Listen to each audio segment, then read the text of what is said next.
CFB Paint. We are back again. Here we are for is it week 9 or week 10? Now I'm blanking. Week 9. Week 9 recap. Just got done. We go on to week 10. We're looking forward to week 10 later in our second episode this week. All right. Lots to get to. We'll first of all acknowledge the kind of like the Lion King where Timon and Pumbaa are like, our trio's down to 2. We're here right now. We miss Brian today. I always thought that was a trio when I was little. And I'm like, what's an a trio? You didn't realize Nathan Lane just has kind of a strange way of talking. A trio's down to 2. Yeah. Anyway, so I figured we do our rapid round since this is not a common way. We usually have to kind of like sort it out and debate, but we could do like rock, paper, scissors and decide who goes first. So let me give you some history on rock, paper, scissors. In fourth and fifth grade, I went to like a year-round school, and so I had the same classmates in 3rd, 4th, 5th grade. We started a rock, paper, scissors like championship across our class, and you get to move up in the polls as you take on more people, kind of like the UFC. And I was pretty good for some reason. I already just knew what people's tendencies were, and so I ended up being pretty good at that time. I haven't played in a while. I'm kind of rusty, all my skills worn off on rock, paper, scissors, but we'll see how this goes. All right. Are we doing best of, or are we just doing just one? Just one, man. Just one, and on shoot? Oh, of course. Okay. All right. Okay, are you ready? I'm ready. Let's see if we can do the timing, because this is going to be hard doing this over video, but like rock, paper, scissors. Okay, we got it. Oh, sorry. That was not me trying to cheat and see what you're going to throw up now. You're good. All right. I was like, let's see if we get the time. All right. Rock, paper, scissors, shoot. Oh, okay. All right. You go first. What?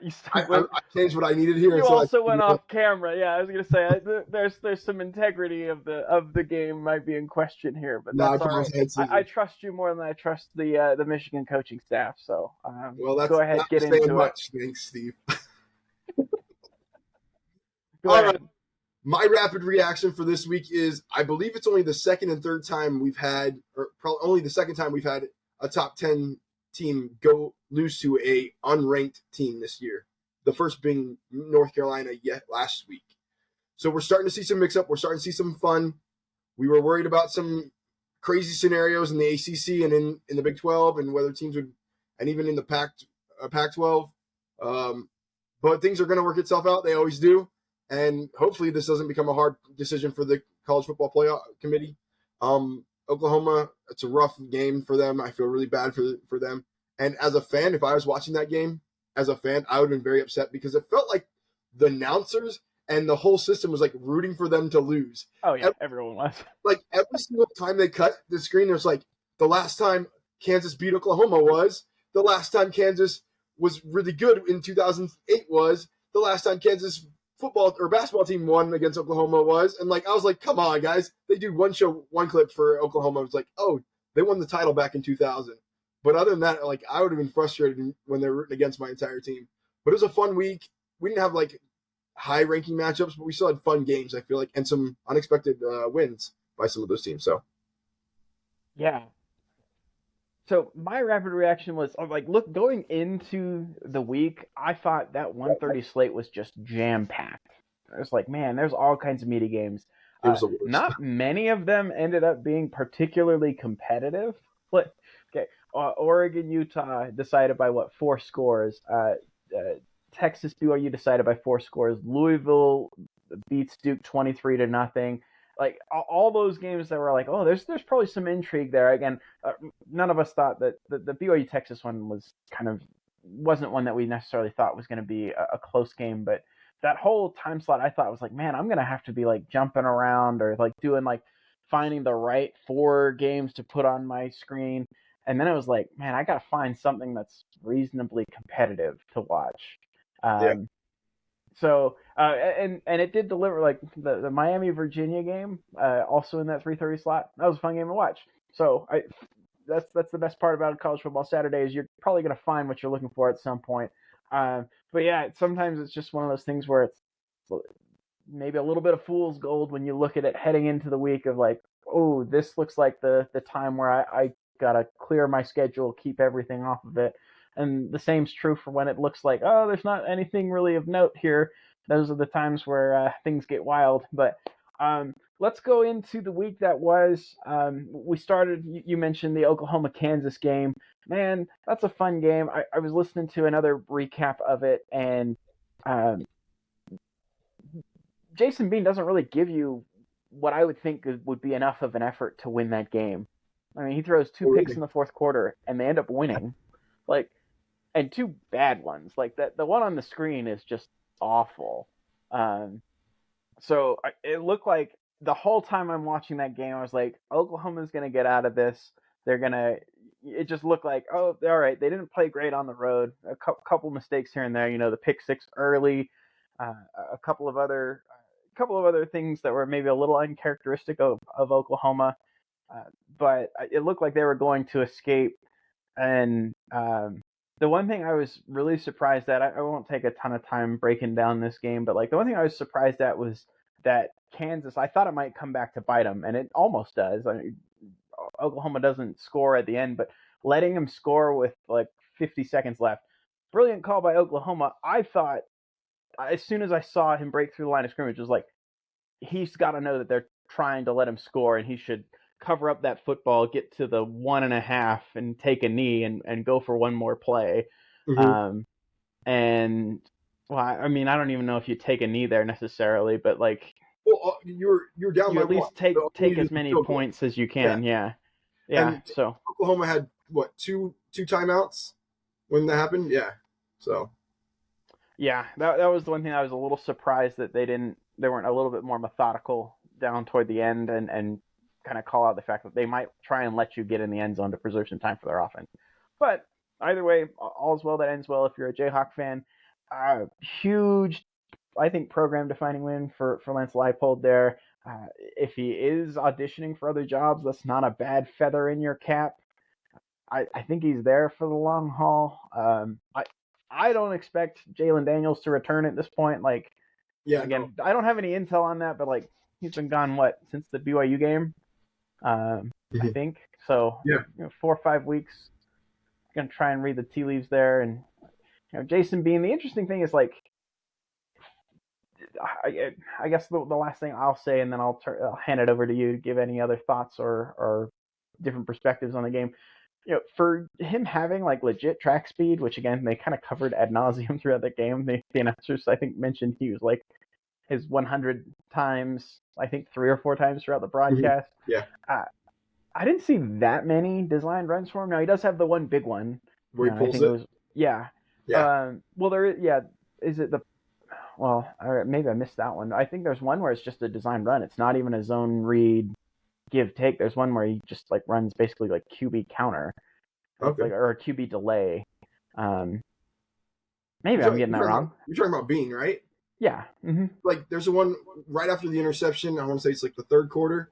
They run kind of a counter. He pulls it and runs basically down the line, sideline, and scores. Yeah. I guess I just don't remember. Okay, maybe I don't remember the beginning of the play. I didn't think there was even like a handoff option in it. I thought it was just like a straight design QB. Yeah, I think he has a handoff with the running back on his right and kind of like lets the running back go and then just takes it off the other side. Gotcha. But yeah, I was surprised we didn't see more of that given his speed and the challenges he has throwing the football. So yeah, that's the thing that's the most surprising to me is like, I don't think Kansas played their best game or even coached their best game, and they still found a way to win. So, again, go ahead. No, it was just kind of a really interesting game, like of waves almost. And it was like Kansas got going at 14-0, and then Oklahoma comes back and like takes the lead. And then you have the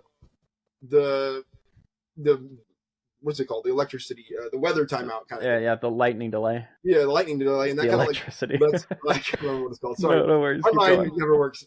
But then all of a sudden, like Kansas, like regains control, and Oklahoma's kind of like there, and then halftime starts, and Oklahoma goes cold again, and lets Kansas back in it. It's just a really, really swingy game, and then you have the back and forth kind of in the fourth quarter. But I don't know. I thought it was really, really interesting to like how Kansas played in the fact that they were like, I kind of like you, they didn't play their best game, but they also like, if you watch them move the ball at the beginning of the game, like Oklahoma like let up 40 yards the entire entire like first series of the entire season, or it's like 33 yards or something like that. And Kansas kind of like marches down for a while. They end up turning it over in downs, but it's like, okay, maybe they found something here. And they do. This is my second time watching Kansas this year. They did a lot of weird shifts early on, kind of moving the defense. And I think that was kind of like to set them off, get them off. And honestly, it seemed to work. It seemed to give Bean and the team what they needed. You say he didn't play particularly well. I didn't feel like he played particularly bad in that game. I'm trying to look at his stats real quick. But, yeah. Huh? 2 fourth quarter picks is more what I was trying. Like, yeah, I mean, he did struggle in that. It felt like in the crunch time, I felt like he didn't play super great, and even then, he did enough. Like they do drive down and score when they need a touchdown to respond. But yeah, you're right. It's a mixed bag for sure.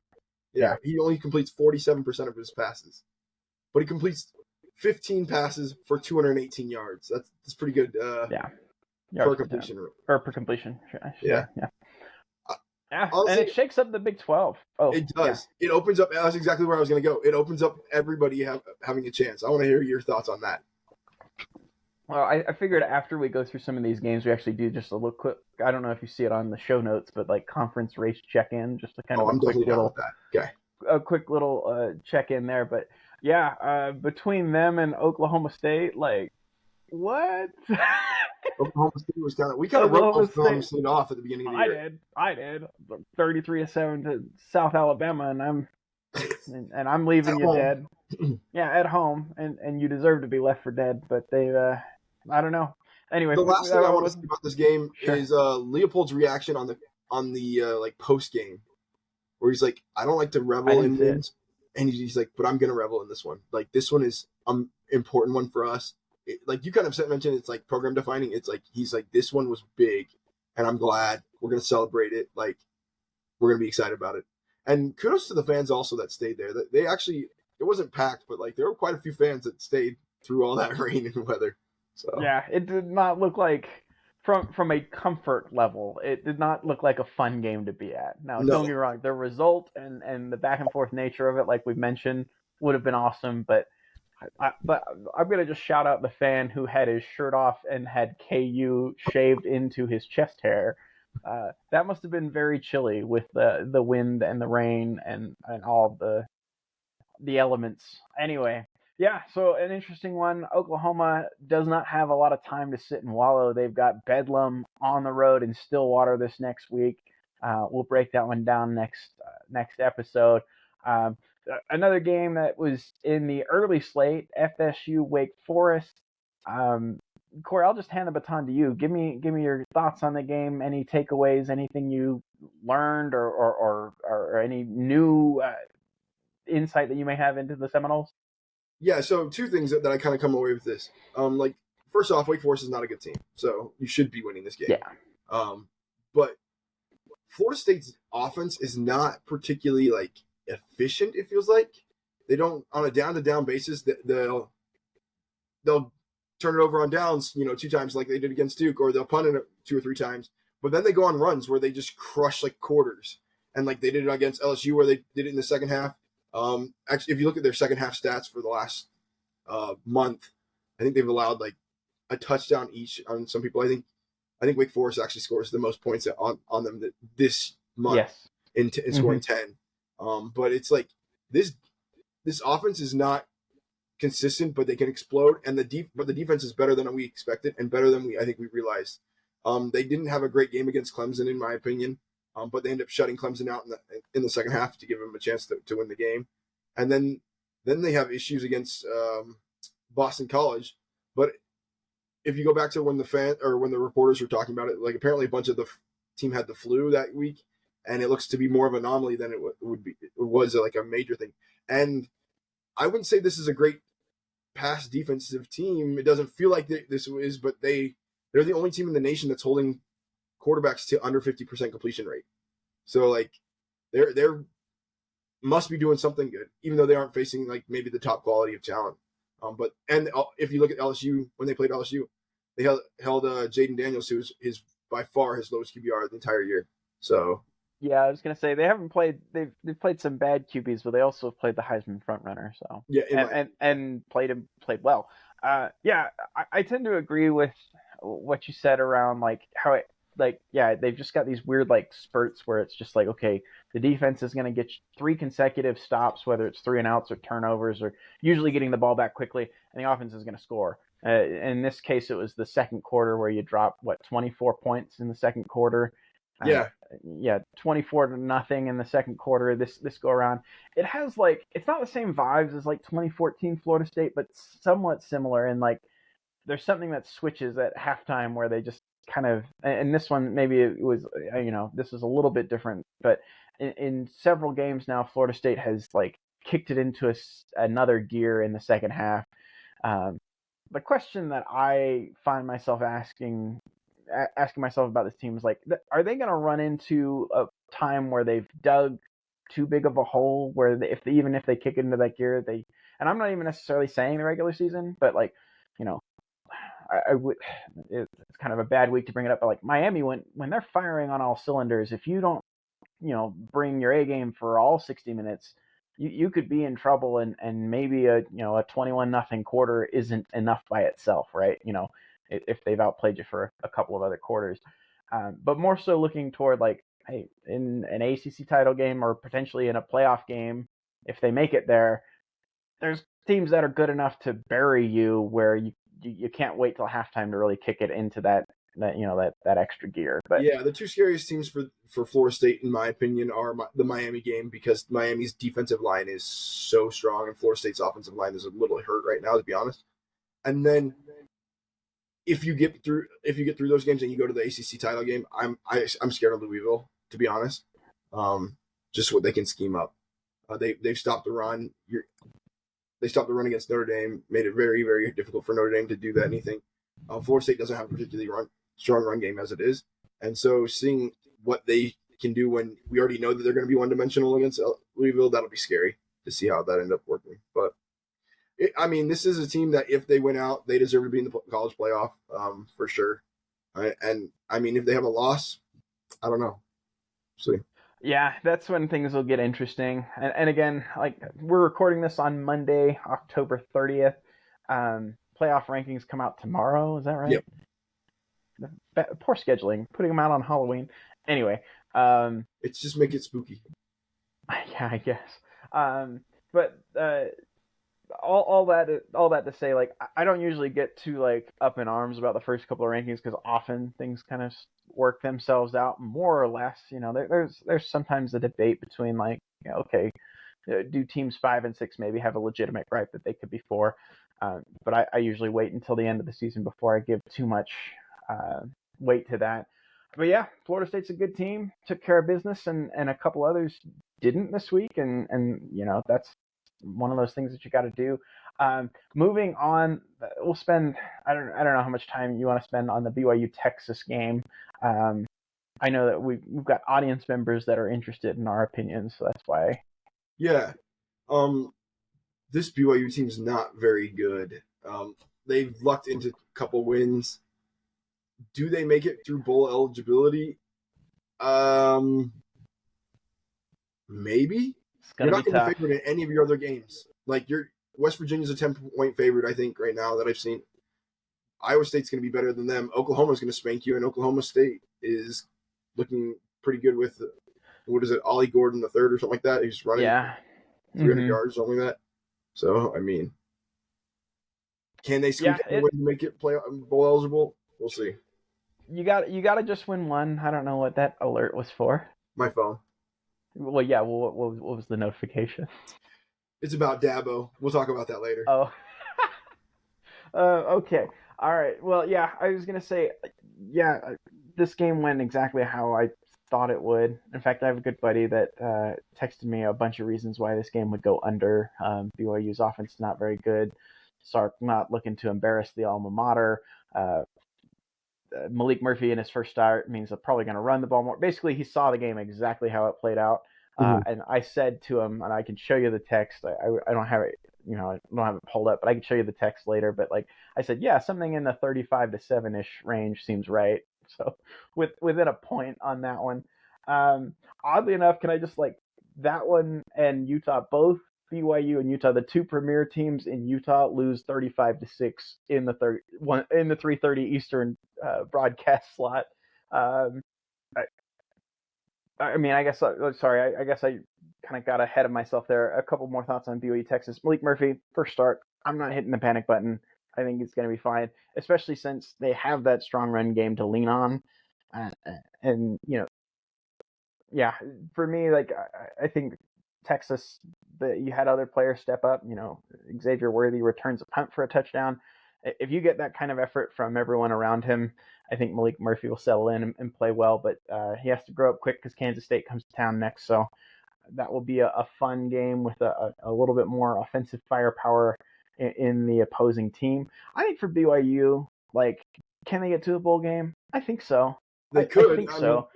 You got to win one of the next two games, in my opinion. That's right. Your next two games are West Virginia and then Iowa State. Excuse me. West Virginia is on the road, long travel. What time is that game? It's an evening game, huh? It's a night game for. Oh, I don't know off the top of my head. In West Virginia. Anyway, that's not an easy place to play. Mountaineers fans are rowdy. It's an intimidating environment, and they've had, I think, a better than expected season. And they're on the cusp of bowl eligibility too. Are they 5-3? Am I getting that right? I think that's off the top of my head. I think that's right. Okay, so I mean, and this is one of their better chances to get bowl eligible as well. So this one will be a war. Then you're home against Iowa State, who's playing pretty well. I think a lot of people wrote them off when they saw all the suspensions early on. But Rocco Beck is not playing poorly at QB. I should say, playing poorly at QB. And so that's probably your best shot at home because your only other home game is against Oklahoma. And I know that they went on the road in Lawrence, Kansas, and didn't get the W. It won't be the same story here in Provo. So that'll be interesting. But also just a couple notes on BYU. There's a couple of players that now that you're into the part of the season where it's okay, most of the major goals, which I don't know how many major goals a BYU fan should have had this year or does have. I think most were hoping to make a bowl. I think that was probably accurate. Well, that one's still on the table, and yeah, I would say that's a reasonable expectation, or kind of even for me, that might have been a stretch goal going into the year. All right, can we make a bowl? You got some pieces on this team that I really, really like. If you're able to keep them, the LJ Martin running back is pretty good. He's a pretty talented player. I know the offensive line has not been maybe what everyone hoped and dreamed it could be. You got a couple of other younger defensive players that I also think are pretty good. That Siale Esera kid, he can move. That guy can play for me. He's a pretty fun kid. And then the Harrison Taggart, I think is his name, another young linebacker. Yeah, inexperienced. They make a few mistakes, but they're athletes and they're more athletic. Always turns out very good linebackers, in my opinion. Yeah, I feel like it's one of those things that they've done pretty well. So there's some pieces to build on, is all I'm saying. You got to figure out QB. Keaton Slovis ain't it. I'll say that. Not trying to be rude, but how many times can you throw the ball right at the other team? I put Keaton Slovis, and who's the guy that's over at Rice? Kind of in the same category. JT Daniels. Yeah.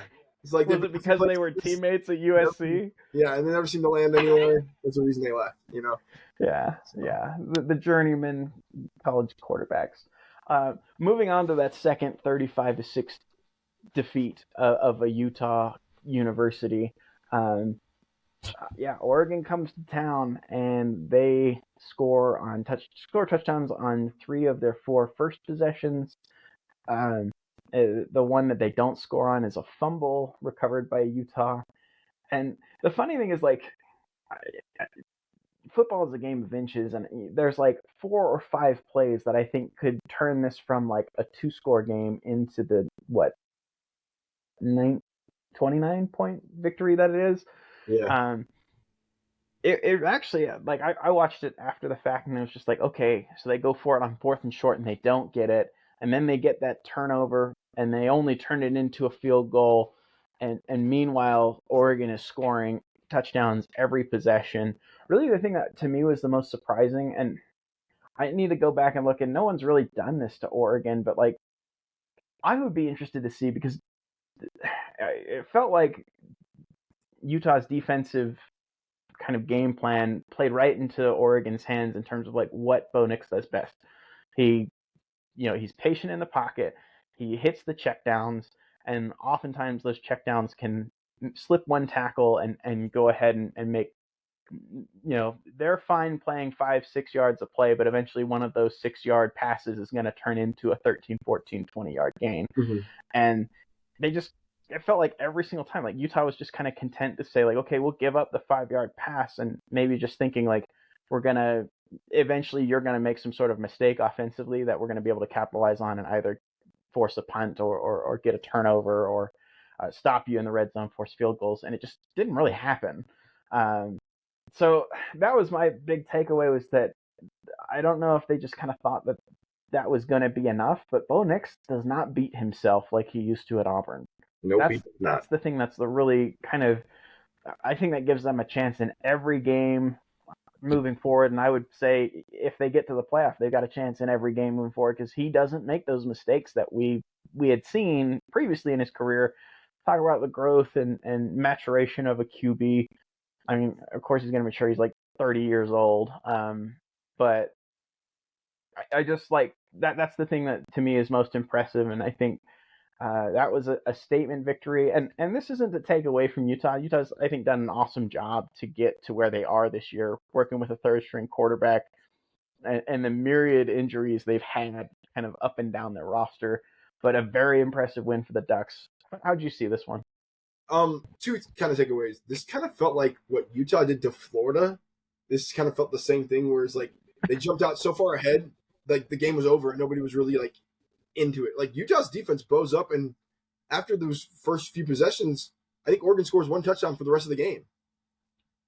But then they can't score themselves, so that doesn't really help.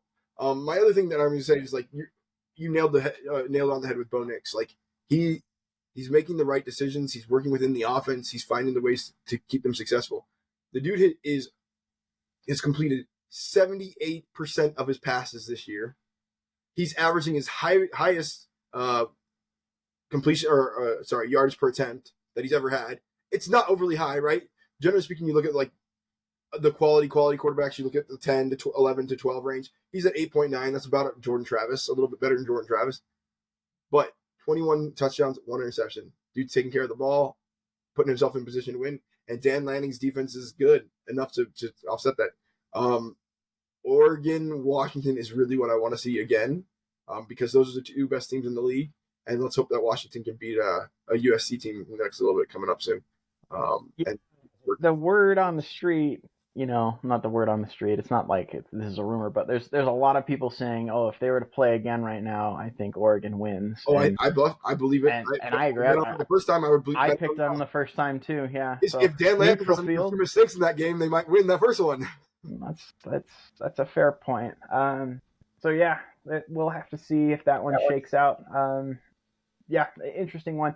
Louisville Duke, I didn't get eyes on this game. I just figured we'd at least acknowledge it. I don't know if you saw any of it, so if you did, let me know. I saw something like it was like the first time Louisville, or first time in a long time Louisville had ever shut out a top 25 opponent, which is kind of crazy. But this Louisville team scares me. Like, they have an easy schedule, but they are doing what they should have done with it, except for that one fluke at Pitt. And so and even then they led by 2 scores in the first half of that game. Yeah. The wheels came off. They turned the ball over a bunch, and it became a problem. And they surprised us in the fact that they beat Notre Dame, and they shut down Notre Dame's running attack.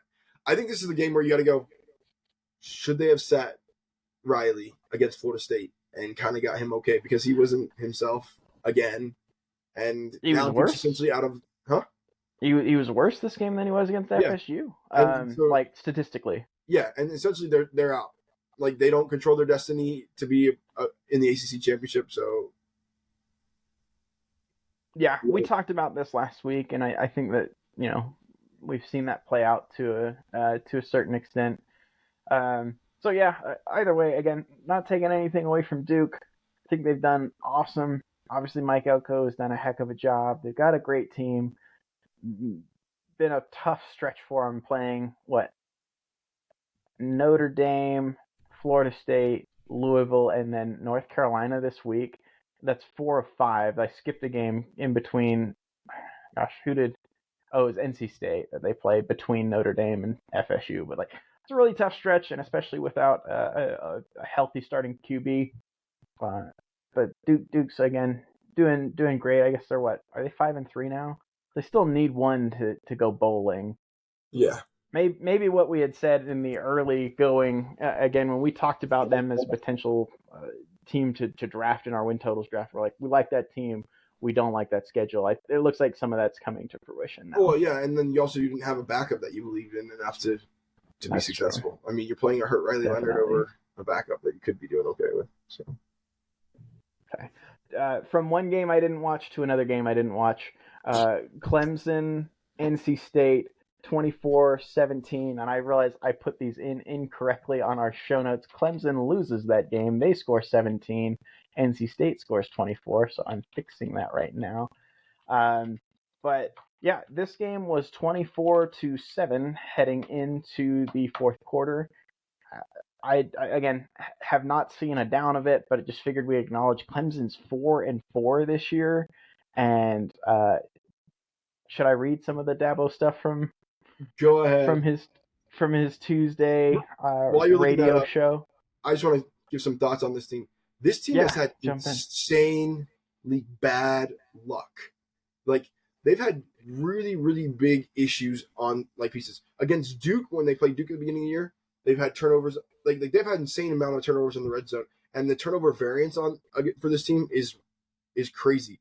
This is a team that we have to see that eventually the pendulum. It may not be this year, but it has to swing back because they've turned over the ball more than their fair share amount of times, and it's been at critical junctures and critical points. And so it's why this team is 4-4. If you have normal turnover variance, this team's a 6-3 or 6-2 team. But they've had some bad turnovers at bad times, and it's cost them games. I mean, you look at Duke. It cost them that game. It cost them Florida State game because of the linebacker. This game they have a couple turnovers. What's the game that they played against? Was it that they just recently lost? It wasn't Florida State. Between Florida Miami. State. Yeah, Miami. And they fumble on the goal line. And then the next play they run it in for a touchdown, 80 yards. There have been critical plays that have swung this team to losses from turnovers, and you just got to hold the ball. I mean, come on. Go on, Steve. No, yeah, no, I'm already, I don't know. If you're watching the video, go back and just watch me as I'm scrolling through because some of the responses to it are just a riot. So there's a lot of fun things here. But Chapel Fowler, at Chapel Fowler, I don't know if that's a journalist. Clemson football coverage, yes, for the State Sports and the State Guild. So this is the person that's tweeting out Dabo Swinney ripping into a fan who asks him why Clemson's paying him a huge salary just to go 4-4. Quote, "You are a part of the problem." Also says to the fan, quote, "If you want to apply for the job, go for it, and good luck to you." Yikes. He continues, "To answer your question, I started as the lowest paid coach in this business. I worked my ass off. I'm not going to let this smart-ass kid get on the phone and tell me how to do my job. I work for the board of trustees." Close quote. Like, he's not trouble wrong. in paradise? He's not wrong, but you got to just take and be like, I wouldn't even take the call and be like, next question. I mean, so. Yeah, we're having a bad year.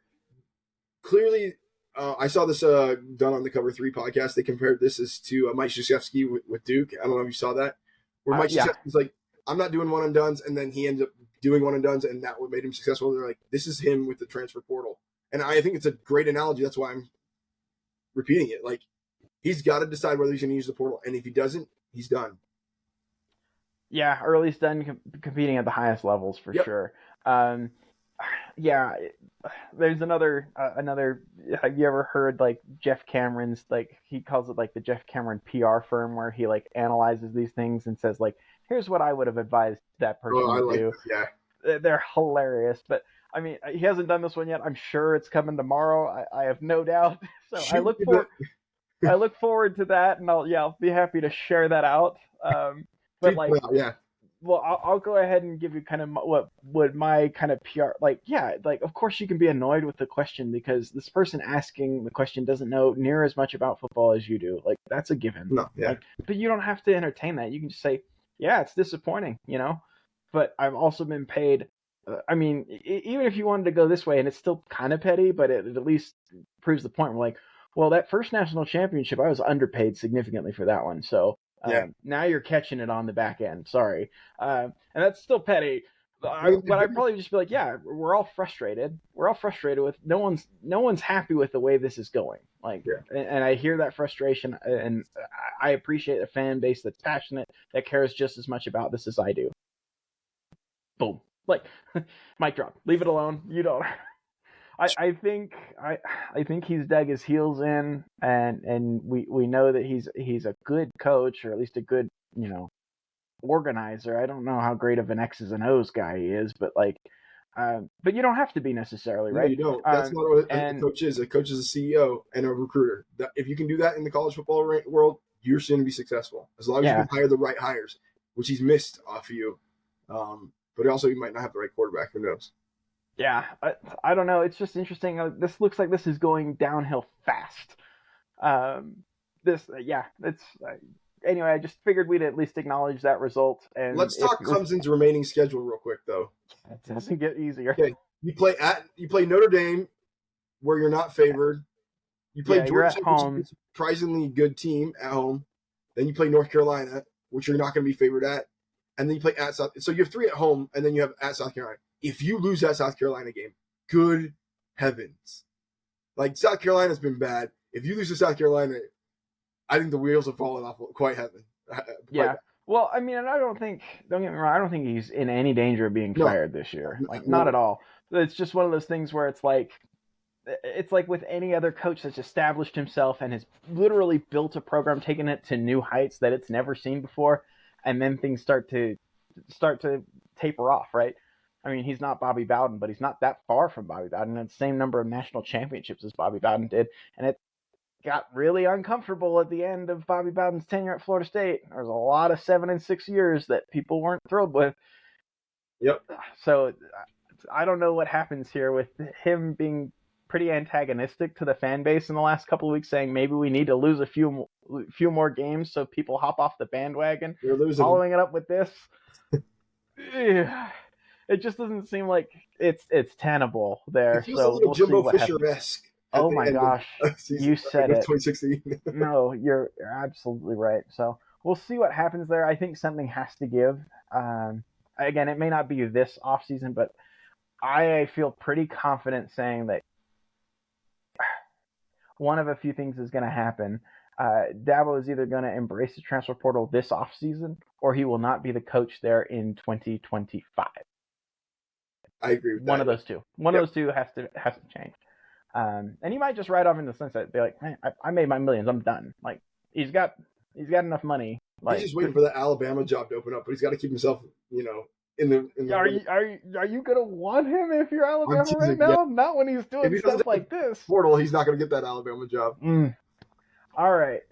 Moving on. This one was to me the most entertaining game of the 3:30 slate. Miami 29, Virginia 26, overtime game.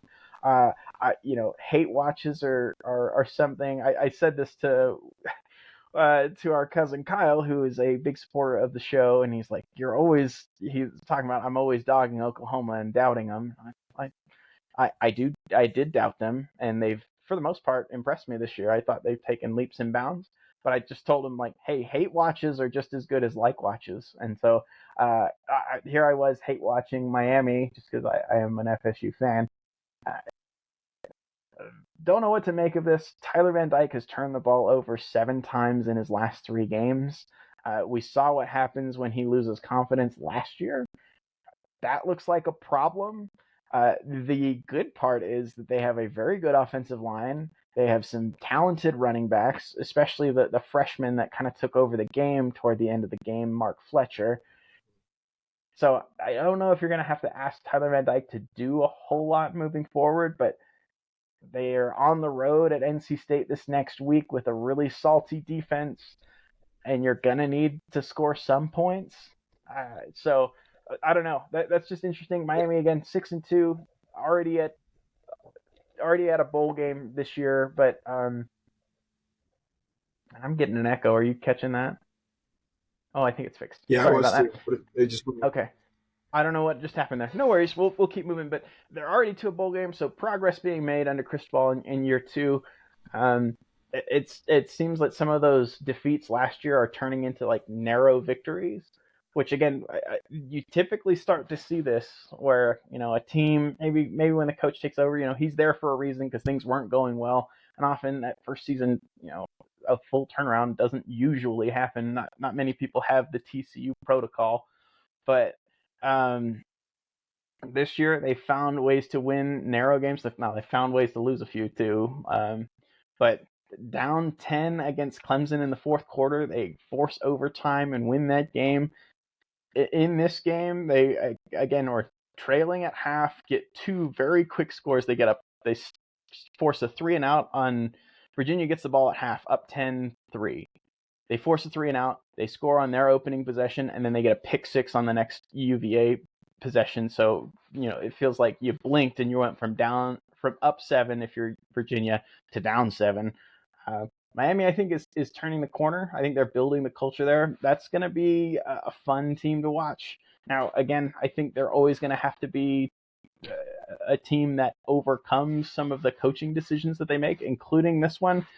Like, with a minute and a half left, maybe it wasn't quite that much time, but he gets the ball. I think they have 2 timeouts and near a minute left, and only a field goal to win it, and a kicker that has hit a 50, 49, and 48-yard field goal and drilled all of them in this game, and he opts to kneel and play for overtime. So Cristobal will keep you in the game if you're their opposition, but that his team might starting to turn a corner and to be talented enough that they'll outplay their coach. I loved how people were like, "Now you kneel the ball, like you make the decision now." They're like, "What the heck?" But hey, if it's to force overtime, he loves a knee. He did that against Clemson as well. It's just he doesn't like kneeling to win. Like I don't get it, but that's a fair criticism. I just wanted to acknowledge that one because Miami, I think, is going to be on the rise in the next couple of years, and this is a big part of it. If they lose to Clemson last week, that would have been 3 losses in a row. If they lose to Virginia, that's obviously a team that they're expected to beat. Especially if they'd done both of those, that's then a 4-game losing streak, and this, it's 2 overtime games that I think have had a profound impact on the trajectory of Mario Cristobal's tenure. 100% agree with you, and like that's what I was just about to say. Is like if they had lost against Clemson or Virginia, like the rug starts to kind of come out from underneath you. But now I'm hoping that they beat NC State, and you have a nighttime ranked matchup in Tallahassee, and Florida State's they're bringing basically any player that's any good in the entire country to this game. Like it's insane the amount of people are coming to that game. So they better win it if they want to, close on recruits. But let's be real. But yeah. I find it hard to root for Miami. I really am sad that they've kind of pulled these last 2 out. But with that being said, I'm like, all right, go win against NC State. Make Tyler Van Dyke continue to play hurt and get a little bit more hurt, and then let Florida State win the game. We'll see. Yeah. It'll be interesting. I just realized, sorry, I'm going to shift gears from that game unless you had anything more on that one. We didn't even put Georgia, Florida into the show notes here because that was such of a laugher. Florida drives down and scores on their first possession, and then were they down 33-7 after that? Did they rattle off 33 straight? It was a lot. 36-7. 36-7 at one point, and they end up putting some lipstick on the pig and making it look a little bit better, where they lose 43-20 was the final, right? That's the final, yeah. So I didn't have a ton of takeaways in that, other than Georgia has that gear, and I think it's starting to get unlocked. It's 2 of their last 3 games that they've had, really, really impressive performances. Yeah, I think it's kind of been like, if we deem you as a threat, or if we don't like you, we'll slam the door shut. If you're not that good, we'll let you hang around. And honestly, Florida is not that good, but they wanted to slam the door shut. I think they scored the most points since 19 80 something. Since the 80s, yeah. Yeah. I think Kirby This was remembers and still holds like a personal vendetta from when he was playing at Georgia, and all they did was get stomped by Florida. Yeah. Did you see Kirby Smart's after comments, like how they mentioned that Dan Mullen picked them to lose to Florida, and he goes, "Well, me and Dan are friends, but he didn't like to recruit." Yikes! I did not see that. That was funny. So. Oh boy. So yeah, Georgia looking like they're rounding into form. Florida 5-3. Tough stretch ahead for the Gators. You got to win the one against Arkansas at home if you really want to feel good about going bowling. Otherwise, your final 4 games, again, you're at home against Arkansas, then you're on the road at LSU, on the road at Mizzou, and then you're home against Florida State. So none of those is guaranteed wins. So you better take care of business against the Razorbacks and make sure you got that 6th victory. A couple other quick ones here. Colorado, UCLA. I don't have a ton to say on this. I got one thing.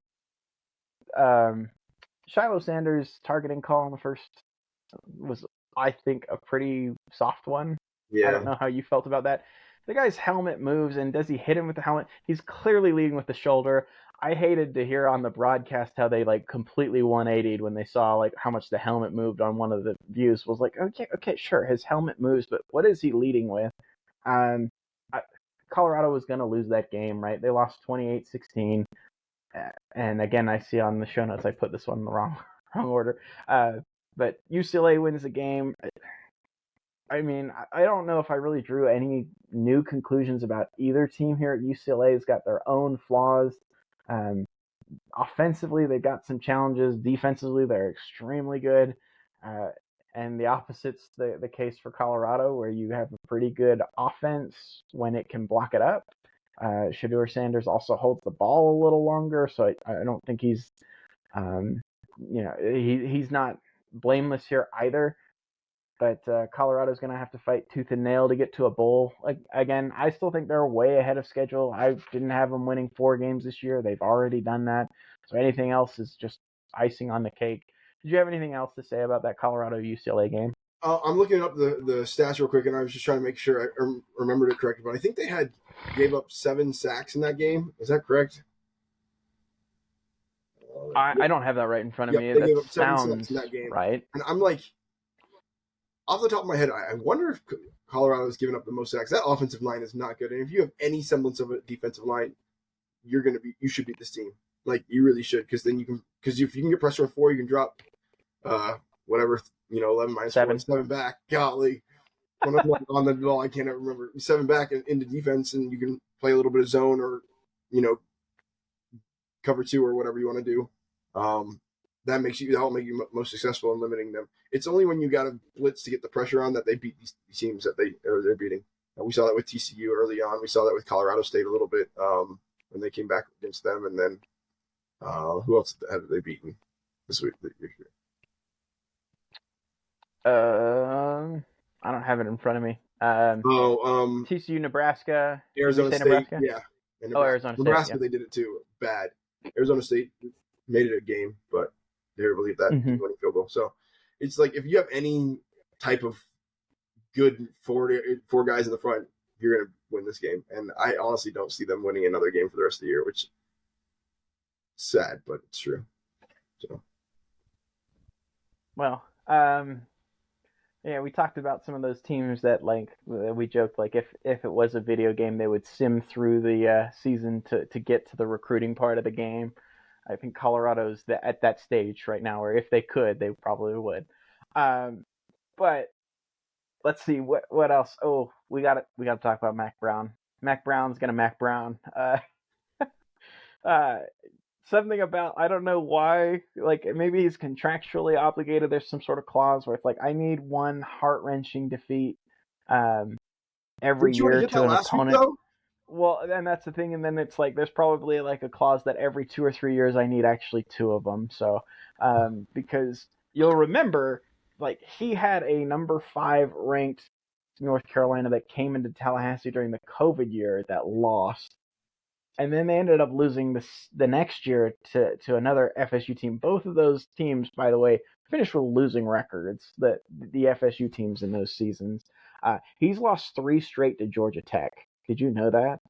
Oh, that surprises me. No, I did not. And those are not good Georgia Tech teams. Like they're just not. Like Georgia Tech's, I guess now that when you look at it, 2 weeks, this plus hanging in there with Miami, I still kind of consider that a loss for Georgia Tech just because I'm pretty sure the running back was down. But anyway, the buffoonery that was Mario Cristobal's calls aside, Georgia Tech's won some games that no one going into them really gave him a chance to.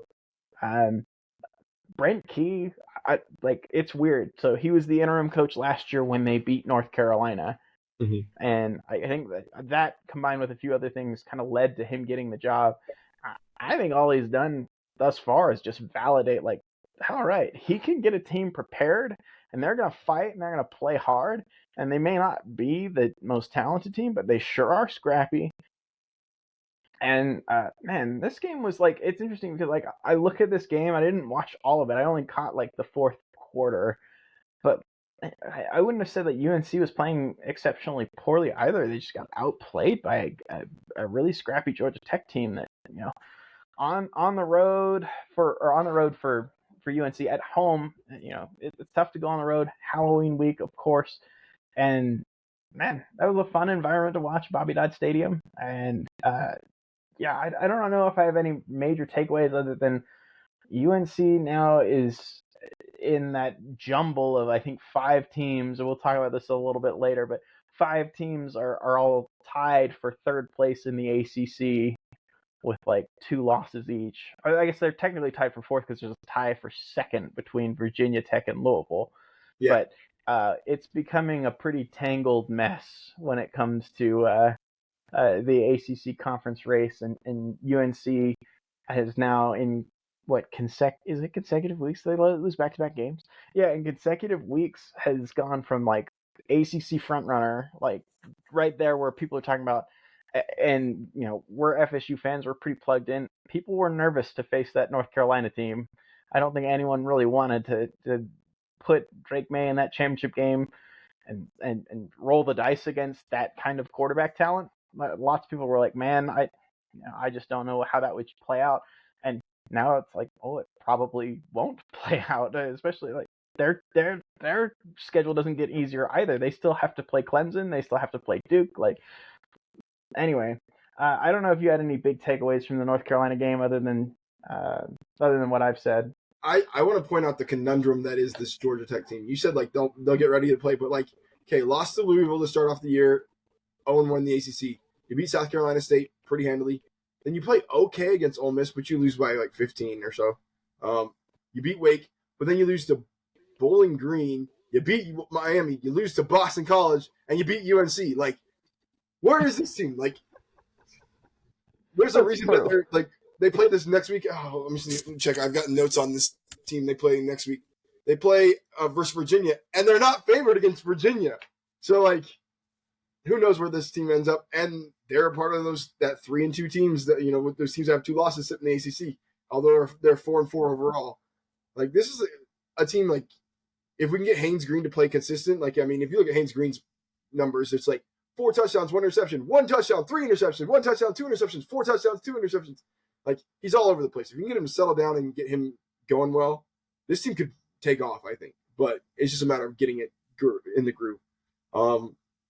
You feel bad for UNC fans. You feel bad for Tez Walker. I think Tez Walker ends up in the hospital after this game. Was released, though. I think he's... That's good to hear. Yeah. Now I'm questioning whether or not I read that on some other player. I'll need to double check that, but I think he's okay. Yeah, but what do you make of this UNC team as they go forward? I don't even know. Like, you play what, Duke next? Is that right? I'm trying to remember off the top of my head. I think they play Duke this week. Then you play Duke. And then you have Clemson and NC State. Like, 3 teams where you could lose. We could see a repeat of last year where they went like 9-0 and then like 0-4. We might see something similar. So we'll see. Yeah, I going back to the Georgia Tech side of this, they play Virginia next next week. There should be that. What should we call it? The hey, we beat UNC surprisingly bowl. Just with both of them, surprise upsets there. But as far as Cory, you're on mute. All right, I'll keep talking. I said you're good. Honestly, I agree. It's weird that these teams are beat UNC. We need a better name, but they should not have been beaten either one of them. So, but with North Carolina, I just think you're gonna look back and say man, we had a really strong team, and we're gonna regret it. We're gonna regret not getting more out of this team because, again, I don't think they should be expected to go to the ACC championship game given the remaining schedule. Well, and they don't control their destiny at all either. Yeah. Well, I would put Louisville ahead of them. Yep. And as crazy as this sounds, I put Louisville, I'd put Miami. That one to me isn't that crazy. The wild one is I would put Virginia Tech ahead of them. Yeah. Virginia Tech right now currently has one loss in conference. Now they play Louisville this week, and I expect them to lose that game. But that puts them at 2 losses, and they don't have that kind of the back half of their schedule. The final 3 games, I don't have them in front of me, but I think it's. Oh goodness, can you pull that up for me? Yeah, pull it up right now. Anyway, the punchline is North Carolina, I think, is on the outside looking in. They're going to need some help, and they need to go undefeated against a schedule that isn't necessarily easy. And I think you're going to look back on that. You got Louisville, Boston College, those are 2. Vodtech and Boston College are 2 teams I believe in. They're up and coming. They found their quarterbacks. They found mobile quarterbacks, and they're being able to succeed under those. You play NC State, which has got a good defense, and then you play against Virginia. So it's not the gauntlet though that other quote unquote, that other teams are going through. You don't play. Yeah. You don't play Clemson. Yeah. You play, yeah. Mm-hmm. So I don't know. I just I think you're gonna look back on this one in a couple of years and say man, we wish we would have got more out of them. And it's funny. I said that about BYU this past year, where it's okay, you had Jaron Hall, who I think got drafted in the 5th, 6th round, something like that. Yeah. Nakua, who's lighting the NFL on fire, and Tyler Algier, that team. I guess he wasn't on he was 2 years ago. Yeah. 2 years ago, yeah. But I pointed out, I was man, I think you're gonna. Blake Freeland was the other one where it's okay, you have several NFL players on this team against a pretty light schedule, and they ended up not kind of performing up to snuff. I was I think you're gonna look back on that in 2 or 3 years and see what they're doing at the next level and realize we really could have done more. And I think the same is true here at North Carolina because they've got some pretty talented players and have been on the wrong end of 2 pretty big upsets. Moving past that one, Ohio State, Wisconsin. I watched this game. Did you end up seeing this one? Yeah, I ended up watching the replay. I don't know. What were your takeaways? What did you think? I'm just so I've heard some talk around coaches and people that say that Ohio State, they expect Ohio State to be the number 1 team in the playoffs based off their resume. I'm this does not look like a number 1 team to me. They get it done, but it's not impressive. It's not dominating. And could they get got? Should they get? I mean, they only play on Penn State and Michigan. I feel like are the only people they actually play, and Penn State didn't look overly impressive in that game. So, and you won because you you got the ball to Marvin Harrison. So, this game was close for a little while. It was 10-10 at halftime, maybe? No, 10-10 in the third quarter. It was 10 apiece at halftime. Yeah. And then they were able to stretch out the lead, but I don't know what to make of this Ohio State team. Ryan Day is 8-0 for the 3rd time since he's been a coach at Ohio State, which is kind of crazy to think about, but they can't do anything. They can't capitalize. They haven't even won the Big Ten championship, I don't feel like. So I think they won this first year, but still it's kind of crazy. And this game didn't change my opinion of them on this, at all. Yeah, I at this point I just kind of feel like they are what they are, right? And it's a good defense and an offense that has lots of really talented players but does not play cohesively. So we'll see. Again, their remaining schedule at Rutgers this next week. Man, wouldn't that be an awesome Rutgers, by the way, is coming off of a bye, and they're at home. So And Rutgers has been pretty good this year, right? Aren't they? yeah, they're bowl eligible 3, already. 6-2? Yeah, they're 6-2, I think. Yeah, 6-2. Again, no real super impressive victories. Virginia Tech maybe, but Virginia Tech's just finding their footing. I'm not saying that, but they're at Rutgers, home against Michigan State, home against Minnesota, and then at Michigan. It boils all down to the game. Like that. That is. I feel like both of those two teams. Granted, Michigan still needs to play Penn State, but I mean, we didn't even talk about Penn State in our recaps here, but not a whole lot of confidence from me that Penn State's going to give Michigan a whole lot of trouble. Were they tied 24-24 with Indiana, like with a little bit remaining in the fourth quarter? Yeah, mm-hmm. And they hit like a pass down at the end with like a minute left. Yeah, it might have been less. Yeah, so I mean, all that to say, I think that the Big Ten really boils down to that game because whoever wins that wins the East, and whoever wins the East is going to win the whole Big Ten. Or at least it's very likely to, I should say. You don't think Wisconsin or Iowa can have a say in this? No, I don't. Wisconsin had ample opportunities to make that game against Ohio State closer and did not do it, and they were at home. So, no, I don't see it. We got a couple more that we want to wrap up, and then we'll do a quick conference check-in, and we'll get out of here. But Washington on the road at Stanford. 42-33. This game was 36-33 in the fourth. Really close game with a Stanford team that, again, seems to be turning a corner. Troy Taylor's a really good coach. But this, to me, is about Washington. This is two pretty sketchy performances in a row. I know they've been dealing with some injuries post-Oregon, so maybe that's contributing here. I do think that you've got enough weapons on the outside that probably shouldn't matter, but it is mattering. So that's all I have to say. Again, I have not rewatched that game. I haven't been able to go through that one just yet, but this is two close ones in a row, Washington, and now you got to go on the road and play the Trojans. Yeah, admittedly, will probably give you 50, but they also might score 50 of their own. Did you have takeaways from Washington and Stanford? Yeah, I think of that. Look down to the fourth down with 3:20 left. Stanford has the ball. They're down 35-33, and they run a pass play and hits the receiver in the hands, and he's got like tons and tons of space, and he drops it, and they turn the ball over on downs. And then Washington 4 plays later scores a touchdown and kind of makes this look like a actual okay win. But I mean, I just think of what could have been if that had just been completed. We might have seen Stanford knock off Washington.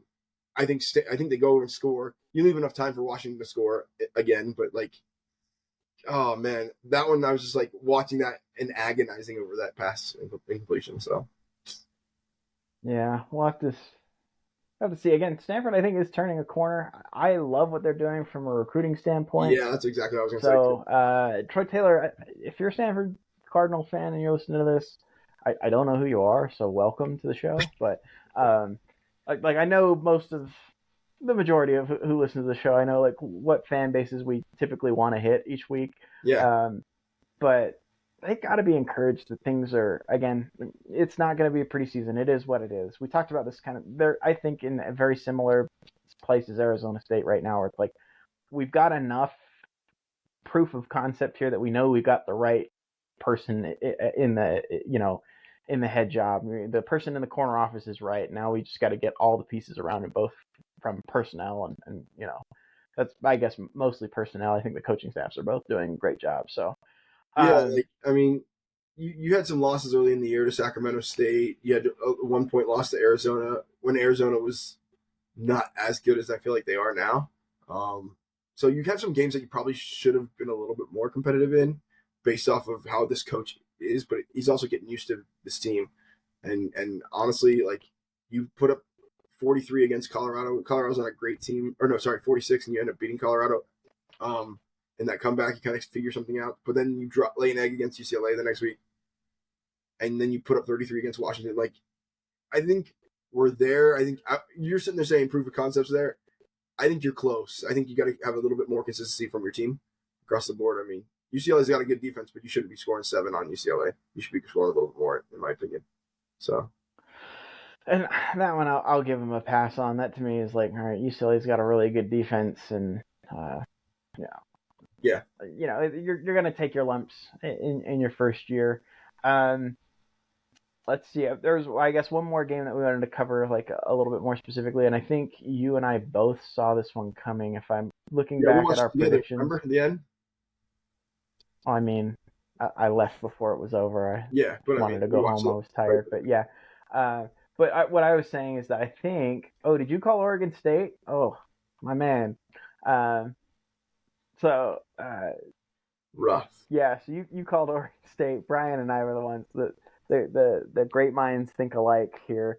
Um, My we're in exact on words this were one. crazy things happened in the desert, but they're not happening this weekend. And then they happen. So. Yeah, and the funny thing was like it wasn't that wild of a game. No, It they was played actually just great. Like, Arizona yeah. played great, and they deserved to win that game. And the funny thing is like for me like they played it like Oregon State played the type of game they want to play. Like it was Yeah. low possessions. They ran the football. They shortened the clock. They played good defense. They made Arizona earn it for the most part. There were a couple of explosive plays, but not a ton. And Arizona was just better, like just better that night. So yeah, interesting game. Again, this is one like I think I mentioned it last time. Like I don't like seeing either of these teams lose. I happen to like both of them, just because they're not traditional football powers, and both are having okay seasons. Again, Arizona, I think they'd like to have that Mississippi State game back. I think if you were to play that game today, that result is Oh, yeah, very different. 100%.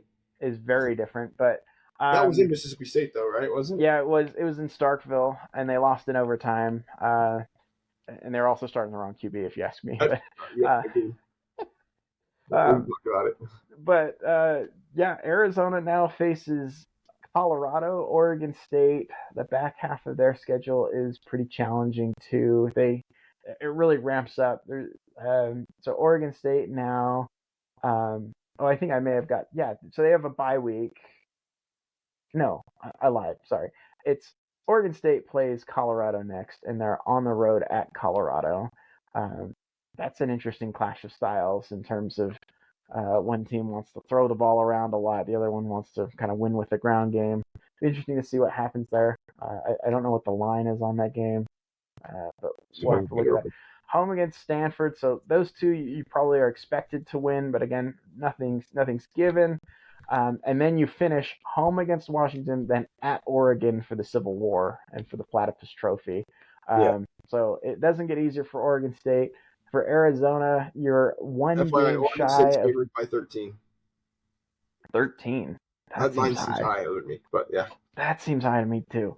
And for Arizona, in order to go bowling, you have to win one of the following, and it looks like they've got one of the following. So they're home against UCLA, which I think that one right now is like a 3-point spread in favor of UCLA. So that's a close one, and you're at home, coming off of a big win. Then you're on the road at Colorado. So okay, I knew they're on the road at Colorado, and perhaps a winnable game. That one probably is a barn burner. I bet it's on Pac-12 Network. That's dumb. Oh, I don't like that.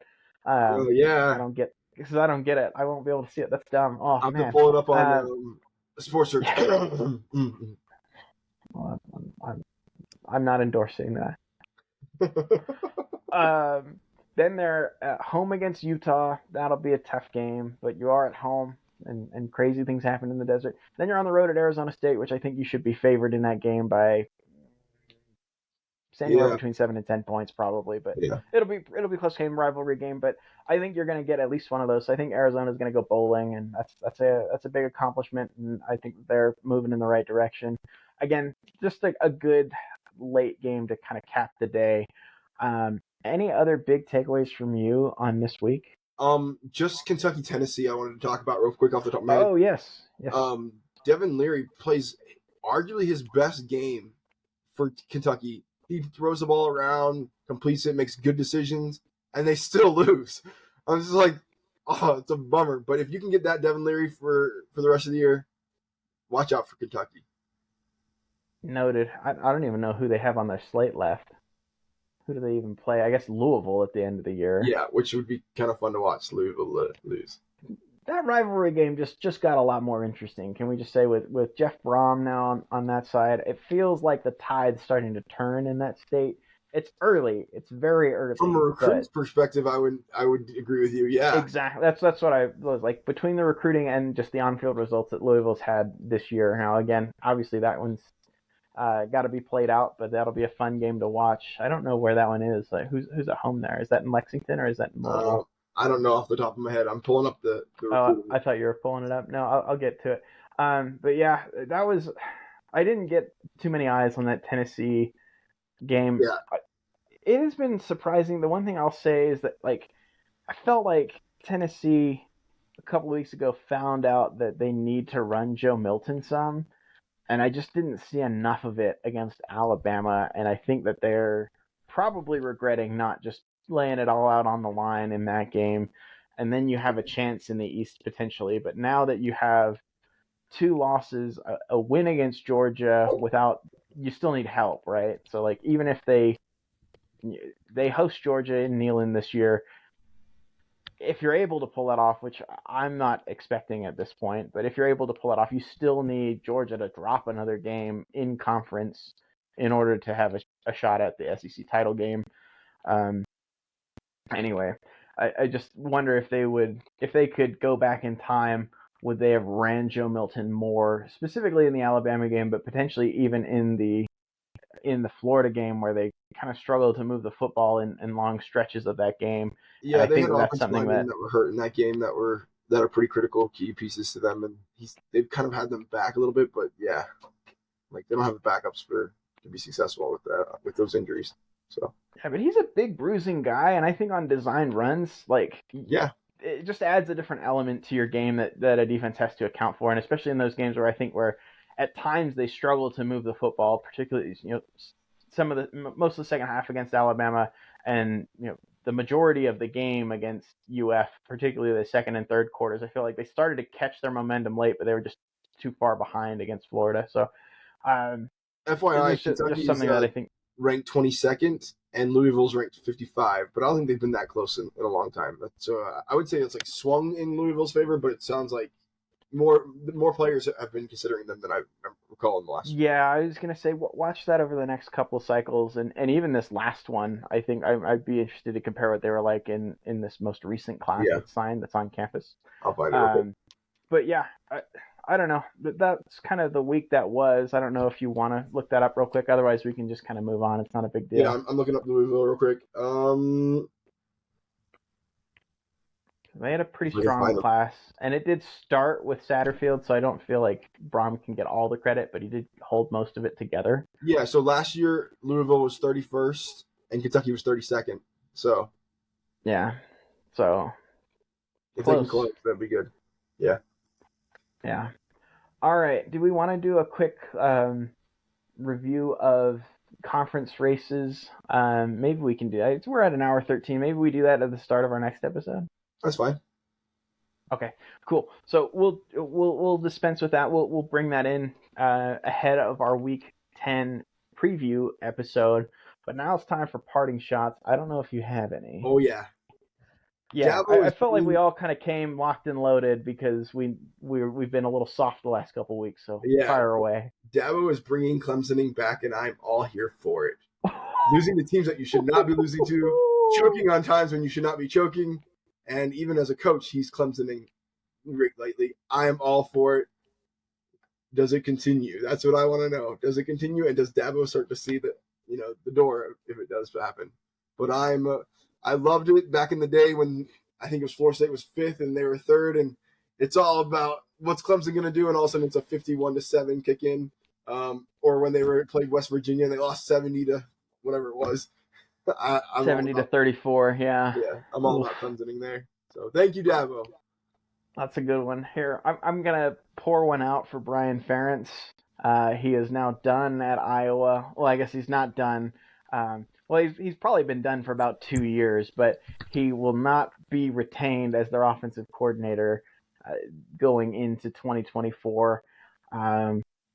Yeah, that's end of an era, and I think most Hawkeyes are like, hallelujah, the end of an era. So see you, Brian Ferentz. Yeah, question, was that coach's call or was that the board's call? It had to be the athletic director's call because his dad can't be his direct manager. So Yeah, the I athletic see director someone says made after the call. conversations with his dad, coach, and the president, I informed Brian that our intention was for him to be with us through the bowl game, and then he'll be released. Yeah. So yeah. That's the AD. Yeah. Yeah. To quote Angels in the Outfield, all I can say is it's about time. Yeah. You got to say that family though is taking Iowa for all it can get it. So I mean, he also built a consistent winner. I don't think he's. It's hard to question a coach that just wins anywhere between 8 and 10 games every year for 10 years in a row or something like that. And with an incredible defense, but consistently great. But it feels like Jeff Bowden back in the day, It does. It's one of those things that just there's shades of that same thing where it's like, all right, this thing's holding us back from another level now. Whether or not Iowa can unlock another level, I question, right? Maybe, but consistently maybe win the not. West and give yourself a chance, Do you have any more parting shots? Nothing else from me. Okay, I have a few more. I'm wearing the BYU intramural champion shirt. So I got to get on the Utes for a little bit here. First of all, let me just say, love Coach Witt. I actually really respect the Utah program with what they do. They're a really good team. They've been snake bit by injuries. That being said, when they have the helmets that honor the mighty Utah student section or the MUS, which first of all, MUS just sounds like slang for some sort of STI, right? Like it just like, oh, this, I got the clap and I also got the MUS. Like it just sounds, so I hate the name of the student section, but it really could have been like the missing Utah student section or the mighty Utah silent section because they were not effective at all against Oregon. Also, they had on the helmet, that they're famous for like the third down jump. Maybe this next week they need to change that to the third quarter exit because they were all gone by the end. But by the end of the half, there was not a whole lot of people left in that student section. And then it's funny. So my wife was cluing me into some of the excuse making from those groups on Twitter, like, "Oh, we were at game day at 5 a.m. We were tired." Like, well, that means that you didn't keep the main thing, and that's a real problem. Like, so had to clown on them just a little bit because the Ducks came in there and took care of business. I don't have any more. If you don't have any more, we'll go ahead and wrap. All right, this has been the CFB Paint crew for Cory, for Steve. This is me saying thank you. Again, please like, share, subscribe, follow, whatever the things are that you need to do on whatever version of this podcast that you happen to, whatever vehicle you're using to get the show. We appreciate it. The support is always helpful. And then again, feel free to chime in with us on our socials or via email. That's cfbpaint@gmail.com on where we get things right, where you have a difference of opinion. Happy to feature those and respond to any questions or comments. Thanks again. We'll see you for our Week 10 preview.